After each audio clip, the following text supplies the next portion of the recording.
bonsoir. Le traité franco-italien, signé vendredi 26 novembre, représente une avancée majeure dans les relations entre les deux nations et ouvrira une période de coopération beaucoup plus étroite dans de nombreux domaines. S'exprimant aux côtés d'Emmanuel Macron, M. Draghi a déclaré que les deux pays allaient lancer de nouvelles formes de coopération dans les domaines de l'énergie, de la technologie ainsi que de la recherche et de l'innovation. Il a ajouté qu'au moins une fois par trimestre, un ministre italien assisterait à une réunion du cabinet français et inversement.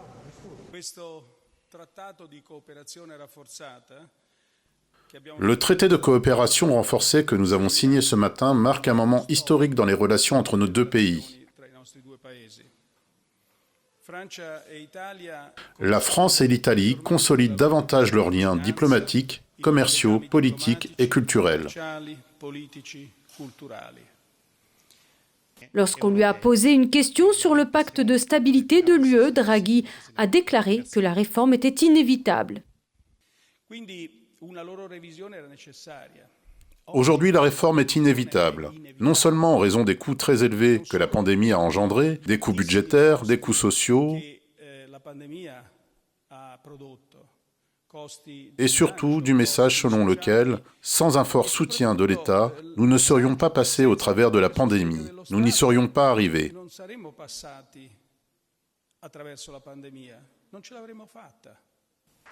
Pour Marc Lazare, professeur à Sciences Po, spécialiste de l'Italie, il y a un paradoxe. A priori, il y a beaucoup de proximité entre la France et l'Italie au niveau de la langue, de l'importance du patrimoine, de la culture, de la création, de la littérature et de la musique. Et en même temps, il y a relativement peu de développement institutionnel de ces rapports culturels. Selon lui, il y a beaucoup d'accords entre universités, mais il manque peut-être l'équivalent d'un office franco-allemand pour la jeunesse. Avec le problème de la question des langues, on a un recul important de l'apprentissage de l'italien en France et réciproquement. Ils se parlent en anglais entre Français et Italiens. C'est une situation assez absurde, dit-il. Pour M. Lazare, on peut être dans la mondialisation tout en valorisant nos traditions et nos ressources culturelles. Dans un contexte où l'incertitude est grande du côté allemand avec la fin de l'ère Merkel, la France et l'Italie sont les deuxièmes partenaires respectifs économiques et commerciaux où les imbrications et interactions sont nombreuses. On le dit moins que pour le couple franco-allemand, mais c'est une réalité. Le traité instaure par ailleurs un service civil commun pour les jeunes et prévoit l'invitation au Conseil des ministres respectifs sur le mode du traité d'Aix-la-Chapelle.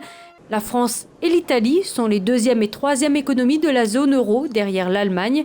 Ensemble, elles représentent près d'un tiers des citoyens de l'UE et de son PIB.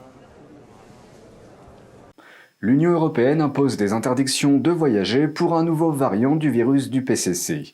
Ils interdisent les voyageurs venant de 7 pays de la région de l'Afrique australe, les mêmes que ceux dans l'interdiction de voyager des États-Unis, à l'exception du Malawi.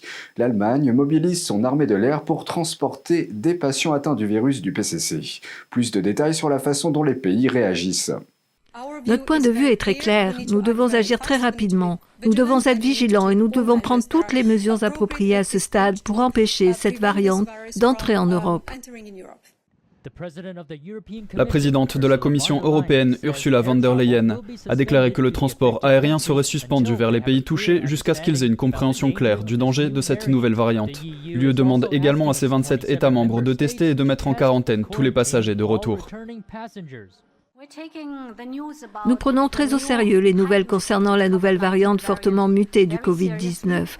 Nous savons que les mutations pourraient conduire à l'émergence et à la propagation de variantes encore plus préoccupantes du virus, qui pourraient se propager dans le monde entier en quelques mois. L'Allemagne fait déjà face à une nouvelle vague de cas de virus du PCC au niveau national. Vendredi, l'armée du pays a commencé à transporter des patients gravement malades par des avions militaires, dans des régions où les unités de soins de santé hospitaliers sont débordées. Nous devrions pour la première fois dans cette pandémie déplacer avec l'aide de l'armée de l'air des patients en soins intensifs en Allemagne. La situation est dramatique, plus dramatique qu'à tout autre moment de cette pandémie. D'autres pays mettent également en place davantage de restrictions de voyage, mais l'Organisation mondiale de la santé met en garde contre les interdictions de voyage hâtives. Donc à ce stade, encore une fois, la mise en œuvre de mesures de voyage est déconseillée et on adopte une approche basée sur le risque et une approche scientifique. Le Japon exige que ses citoyens revenant des pays d'Afrique australe se mettent en quarantaine dans des installations gouvernementales. Et Israël a interdit vendredi les voyages venant de la plupart des pays africains. Le pays a déjà détecté le premier cas de cette nouvelle variante. L'Afrique du Sud a affirmé qu'elle étudiait le nouveau variant Omicron qui inquiète beaucoup de pays. Mais qu'est-ce qui différencie ce variant des autres? Et cela diminue-t-il l'efficacité des vaccins? Miguel Moreno nous apporte quelques réponses. L'Afrique du Sud a signalé le nouveau variant à l'OMS. Le chef du département de la santé du pays a déclaré qu'ils enquêtent sur Omicron. Hier, ce qui a été rapporté par les scientifiques indique qu'il pourrait être plus transmissible. Les responsables sud-africains disent que les scientifiques n'ont rien trouvé qui indique que ce variant provoque un degré plus élevé de maladie. Et rien n'indique que cela affaiblisse l'efficacité des vaccins. Les responsables disent qu'ils croient qu'Omicron s'est déjà répandu à travers le pays. L'OMS a étiqueté le variant comme préoccupant en raison de ses mutations inquiétantes. À l'heure actuelle, de nombreuses études sont en cours. Il y a beaucoup de travaux en cours en Afrique du Sud et dans d'autres pays pour mieux caractériser la variante elle-même en termes de transmissibilité, en termes de gravité et d'impact sur nos contre-mesures, comme l'utilisation de diagnostics, de thérapies ou de vaccins. Les voyageurs à Hong Kong, en Israël et dans d'autres pays ont été testés positifs pour ce variant. Le premier échantillon d'Omicron a été prélevé il y a environ 2 semaines. Miguel Moreno de NTD. Les vols en provenance de 6 pays africains ont été temporairement interdits car ils sont ajoutés à la liste rouge du Royaume-Uni. À partir de 4 h du matin dimanche, les personnes se rendant au Royaume-Uni depuis l'Afrique du Sud devront se mettre en quarantaine dans un hôtel pendant 10 jours pour un coût de plus de 2000 livres. Cela s'inscrit dans un contexte d'inquiétude concernant un nouveau variant détecté en Afrique du Sud avec des rapports selon lesquels il se serait déjà propagé en Europe. Le secrétaire à la santé dit que l'on ne sait pas encore grand-chose à ce sujet, mais a souligné l'importance d'agir vite. Jan Warrell de NTD nous en dit plus. Beaucoup d'incertitudes demeurent sur le nouveau variant détecté en Afrique du Sud. Hier, à la Chambre des communes, le ministre britannique de la Santé en a parlé. Les premières indications montrent que ce variant peut être plus transmissible que le variant Delta et que les vaccins actuels peuvent être moins efficaces contre lui. Cela peut également avoir un impact sur l'efficacité de l'un de nos principaux traitements, Ronapreve. Le secrétaire à la santé de l'opposition était absent car il se remet du Covid. Le nouveau variant a été trouvé au Botswana et à Hong Kong chez des voyageurs en provenance d'Afrique du Sud. Les ministres ont rapidement décidé de fermer les frontières. On ne sait pas à quel point ce nouveau variant est sérieux. Un député britannique s'interroge sur la possibilité de vaccins par voie nasale et ce député voulait en savoir plus sur les essais médicaux pour l'ivermectine comme traitement de la maladie. Il y a plus de 5 mois, l'ivermectine a été ajoutée à l'essai de l'université d'Oxford qui s'appelle Principe. Quand les résultats de cet essai seront-ils disponibles et que fait le gouvernement pour accélérer le processus? Car l'ivermectine n'est peut-être pas une solution miracle, tout comme elle peut l'être. Mon ami soulève un point très important, une chose qui est différente aujourd'hui qu'il y a 1 an. C'est que nous avons déjà plus de traitements et d'autres nouveaux traitements potentiels. Je crains qu'il n'y ait pas de date que je puisse partager avec lui sur le moment où les essais seront terminés. Mais je suis content que ces essais aient lieu. Il a raison de souligner le potentiel de ce traitement, mais je peux lui assurer qu'avec l'ivermectine ou d'autres traitements potentiels, le Royaume-Uni ne pourrait pas être plus engagé. Pour ceux qui ont réservé leur vol de retour au Royaume-Uni hier soir, c'est la déception et la frustration. Très émue. J'étais heureuse de voir ma famille, mais je veux rentrer à la maison avec mon mari et mes enfants maintenant. Alors j'espère pouvoir faire ce vol avec le test et tout. C'est un grand inconvénient. Nous avions réservé nos vols depuis 1 semaine. Mais nous avons reçu les nouvelles de notre fille au Royaume-Uni vers 00h30 ou 1h hier soir. Depuis qu'il y a des règlements adoptés hier soir, les gens essaient frénétiquement de rentrer au Royaume-Uni. Les implications pour le tourisme vers l'Afrique du Sud sont désastreuses. Le ministre de la Santé a déclaré que des mesures restaient en place pour faire face au Covid-19 avec des vaccinations, mais des incertitudes subsistent, le gouvernement n'excluant pas de nouvelles restrictions. Jen Werrell, NTD News. Un porte-parole du Premier ministre britannique a déclaré qu'il ne regrettait pas sa lettre au président français Emmanuel Macron sur la lutte contre la crise des migrants dans la Manche. Plus tôt dans la journée, la France a retiré l'invitation du ministre britannique de l'Intérieur à une réunion avec les principaux pays de l'UE. La France a accusé le Premier ministre britannique de ne pas être sérieux après avoir publié une lettre contenant plusieurs propositions sur Twitter. Un reportage d'Eddie Aitken. Une brouille avec la France alimentée par une lettre du Premier ministre britannique publiée sur Twitter. Dedans, il y a plusieurs propositions pour faire face à la crise des migrants dans la Manche. Le porte-parole de Boris Johnson a déclaré ne pas regretter sa lettre au président français Emmanuel Macron. Mais la France a retiré plus tôt vendredi une invitation au ministre de l'Intérieur à assister à une prochaine réunion à Calais pour discuter de la crise. Le président Macron a accusé le Premier ministre britannique de ne pas être sérieux lors d'une conférence de presse tenue à Rome avec le Premier ministre italien Mario Draghi. On ne communique pas d'un dirigeant à l'autre sur ces questions-là par tweet et par lettres qu'on rend publiques. Nous ne sommes pas des lanceurs d'alerte. Allons. La lettre publiée sur Twitter propose des patrouilles conjointes pour empêcher davantage de bateaux de quitter des plages françaises, utiliser des technologies de pointe telles que des capteurs et des radars pour suivre les migrants et la surveillance aéroportée par des vols habités et des drones, et que la France reprenne les migrants qui parviennent à traverser la Manche. Pour Macron, la crise commence avant que les migrants n'atteignent le sol français et le problème doit être résolu en amont. Et donc la véritable réponse est dans une coopération sérieuse pour prévenir ces mouvements, pour démanteler ces réseaux de trafiquants et éviter que ces femmes et ces hommes n'arrivent sur notre sol, car c'est déjà trop tard quand ils sont là. À Calais, juste un jour après l'accident le plus meurtrier, où 27 migrants ont perdu la vie, un migrant afghan a déclaré à Sky qu'il restait déterminé à traverser la Manche.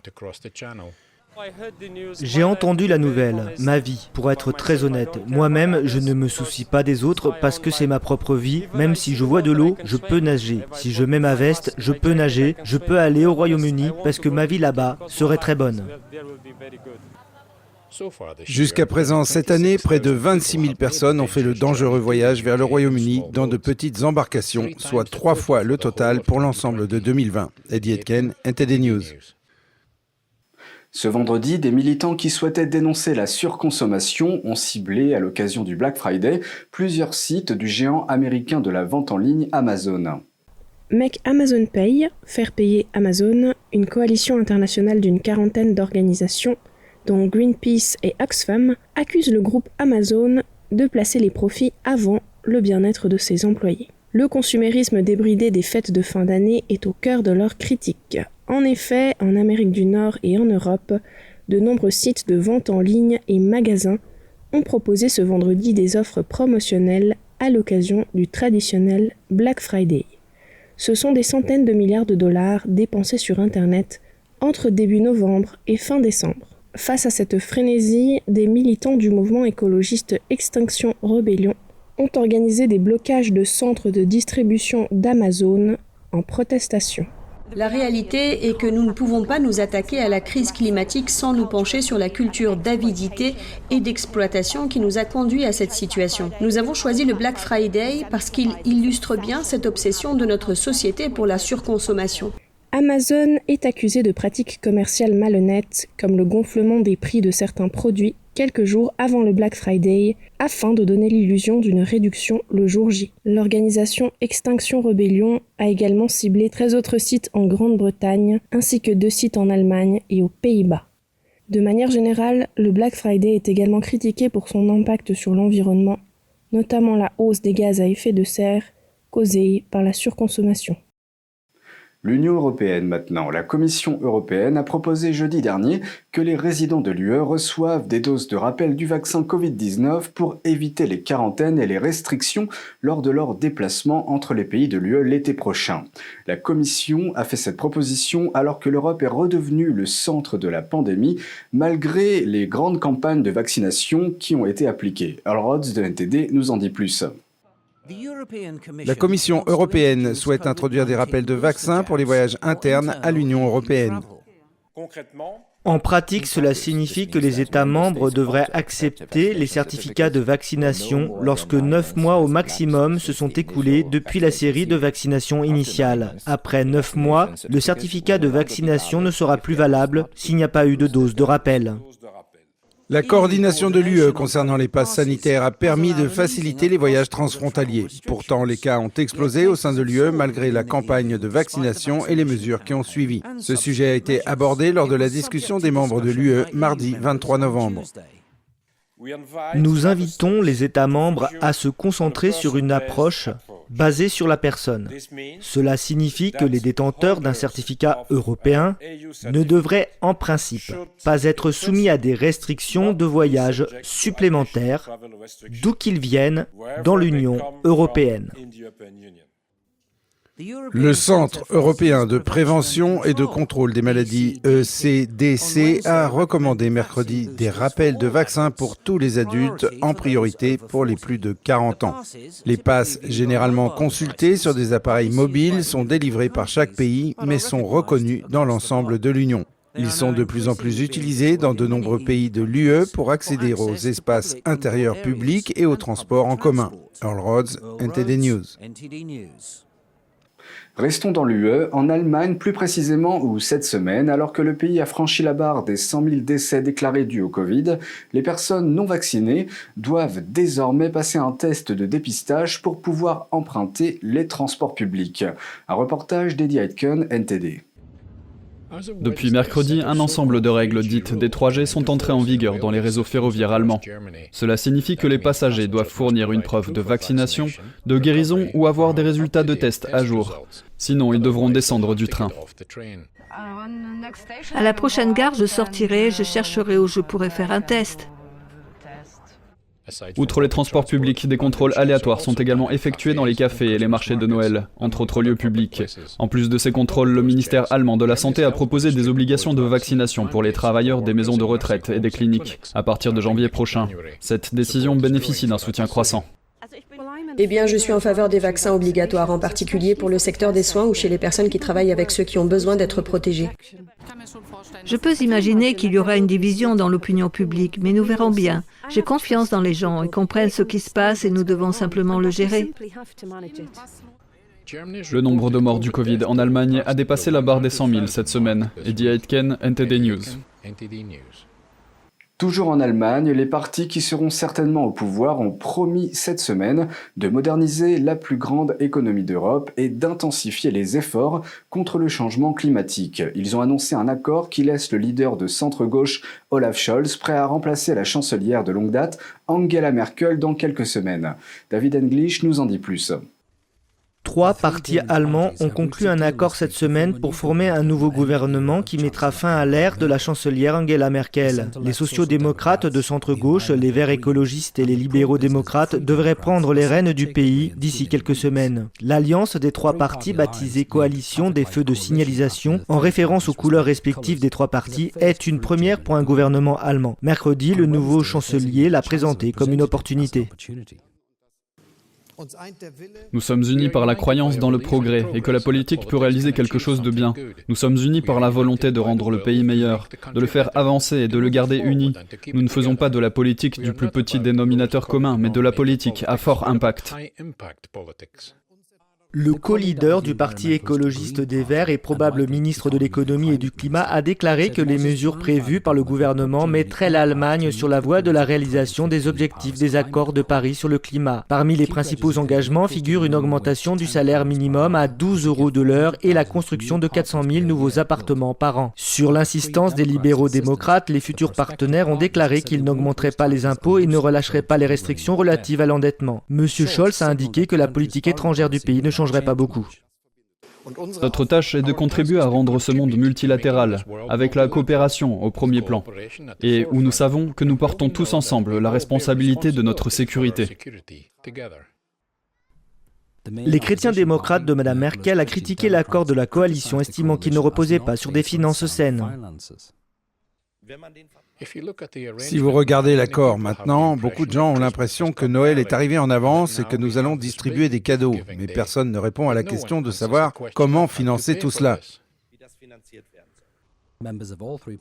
Les députés des trois partis doivent encore ratifier l'accord. Le Parlement allemand devrait voter Scholz en tant que chancelier au début du mois prochain. David English, NTD News.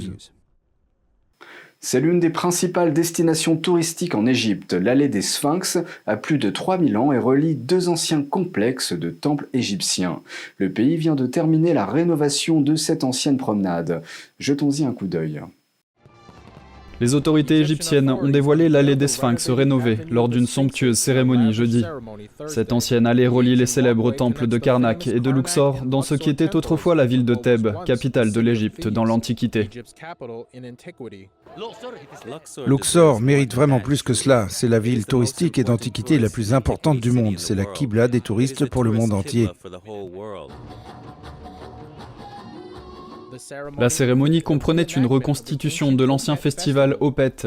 À l'époque du Nouvel Empire dans l'Égypte ancienne, les statues des divinités thébaines défilaient dans la ville lors de ce festival annuel qui célébrait la fertilité et la crue du Nil. Quant à la version récente, le président égyptien a défilé lors de la cérémonie.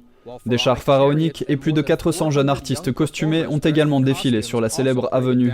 On pense qu'il s'agit de la route que les pèlerins empruntaient pour visiter les temples et rendre hommage à leurs divinités. Elle fait plusieurs kilomètres de long et a été découverte en 1949. Elle a fait l'objet de fouilles pendant plus de 50 ans. Sa dernière rénovation était un projet gouvernemental visant à mettre en valeur les trésors archéologiques du pays. Le tourisme est une industrie importante pour l'Égypte, mais il a pris un coup ces dernières années. Les revenus touristiques du pays ont plongé d'environ 13 milliards de dollars en 2019 à environ 4 milliards de dollars en 2020. C'est la fin de ce journal, merci de l'avoir suivi, restez avec nous pour la suite de nos programmes.